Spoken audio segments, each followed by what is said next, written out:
কুমারঘাটে ফের নদী ভাঙনে আতঙ্ক। উত্তর ত্রিপুরার কুমারঘাট দেওসেতু সংলগ্ন নদী তীরবর্তী এলাকায় আবারও মাথাচাড়া দিয়ে উঠেছে নদী ভাঙনের আশঙ্কা। বর্ষা ঘনিয়ে আসতে এই আতঙ্কে দিন কাটাচ্ছেন এলাকার বাসিন্দারা। তারা অবিলম্বে নদীর পার রক্ষা ও বাঁধের পাশে ড্রেন নির্মাণের দাবি তুলেছেন। স্থানীয়দের অভিযোগ, গত বছর প্রবল বন্যা ও নদীর স্রোতে বাঁধের একাংশ ভেঙে বিস্তীর্ণ এলাকা নদী গর্ভে বিলীন হয়ে যায়। সেই ঘটনার পর এলাকাবাসী একত্রিত হয়ে লিখিতভাবে বন্যা নিয়ন্ত্রণ দপ্তর এবং পূর্ত দপ্তরের কাছে অভিযোগ জানান। অভিযোগের ভিত্তিতে একটি টেন্ডার প্রক্রিয়াও সম্পন্ন হয় বলে জানা গেছে। তবে দীর্ঘ সময় পেরিয়ে গেলেও এখনো পর্যন্ত সংশ্লিষ্ট দপ্তরের তরফে বাস্তবিক কোনো কাজ শুরু হয়নি বলেই অভিযোগ। ফলে বর্ষা নামার আগেই ভাঙন পরিস্থিতি আরও ভয়াবহ আকার নিতে পারে বলে আশঙ্কা করছেন এলাকাবাসী। এক বাসিন্দা জানান, প্রতি বছরই আমরা একই সমস্যার মুখোমুখি হই। বাঁধ মেরামত না হলে এবং ড্রেনের ব্যবস্থা না করলে এবছরও বড়সড় ক্ষতির মুখে পড়তে হবে। এদিকে দ্রুত প্রয়োজনীয় পদক্ষেপ গ্রহণ করে নদী ভাঙন রোধে কার্যকর ব্যবস্থা নেওয়ার জন্য প্রশাসনের কাছে জোর দাবি জানিয়েছেন স্থানীয় মানুষজন। এখন দেখার বিষয়, বর্ষা আসার আগে প্রশাসন কতটা সক্রিয় ভূমিকা গ্রহণ করে। হয়তো আবার বাঙ্গার শুরু ওখান যে বাঙ্গা শুরু এটার খিতা গতি এটা তো আমার ওয়ার্ডের মেম্বারটা, আমরা ওয়ার্ডের ফুলাফান্টি আসলে চেষ্টা করেন তারা হর মাসি আমরা খুব চেষ্টা করতাম এটি যে কাজ ধরার নিয়ে, কিন্তু আমরা তো কোনো সাহারা পাইলাম না কাজ করার। কিন্তু স্যাংশন ওই যার ওই গেছে এইটি তারা ঠিক আছে খবর। কোন জায়গাতে এই সমস্যাটা? ওইটা হয়তো আমরা দেও নদীর ব্রিজটার পরে দেয় আমরা এই যে বাংলো গত বছর গাইডবান্ধ সাইডে এই জায়গাটা গত বছর তো আমরা অল্প লাগে আমরা বাড়িঘর নিল না, নাইলে তো বাড়িঘর নিয়েই গেল। তো যখন বাংলো দেখলাম তারা কত বড় বড় অফিসার গাইয়া সাইডে আমরা এইদিকে অনেক ভিড় করে নিল, আর পরে রাতারাতি তারা এই জায়গাটা বইরা দিল। ভালো কথা বইরা দিয়েছে, তো আমরা সুন্দর সুষ্ঠুভাবে করাইয়া দেহ ড্রেনটা করাইয়া দেহ, তো আমরা শান্তি পাই, চিন্তা মনে ঘুমাইতাম পারি, চিন্তা মনে থাকতাম হবে। যদি এগুলি আমরা করো না আমরা আবার খারাপ কাজ করতাম।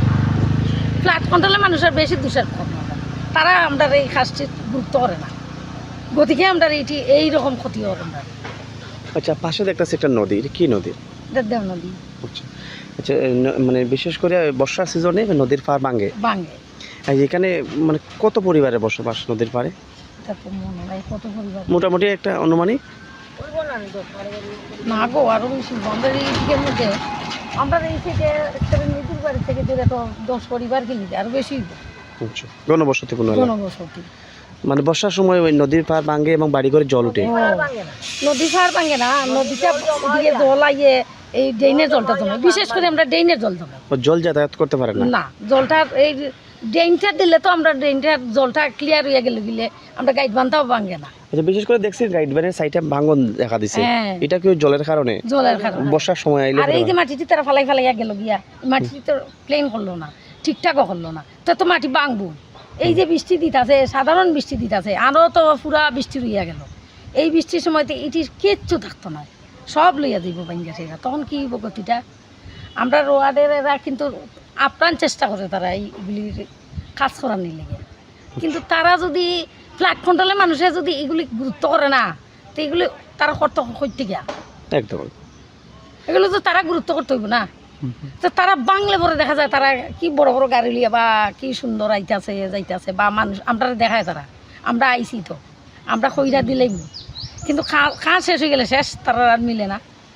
আপনারা কি চাইবেন?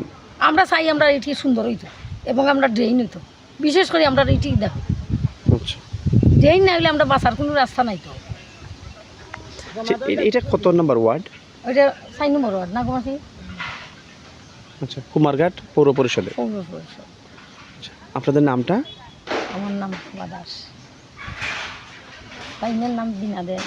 আচ্ছা, আসলে তারা খুব চেষ্টা করে, কিন্তু তারা আমরা কাছে কইতাছে মাসি আমরা খুব চেষ্টা করতাম, হ্যাঁ, এবং আমরা এই সেদিনও তারা মিটিংয়ে কইছে যে আমরা এই কালকে বসে বাইরে এসে এগুলি আমরা সবের বাইরে আমরা তদন্ত করবো যে খিতা করা আমার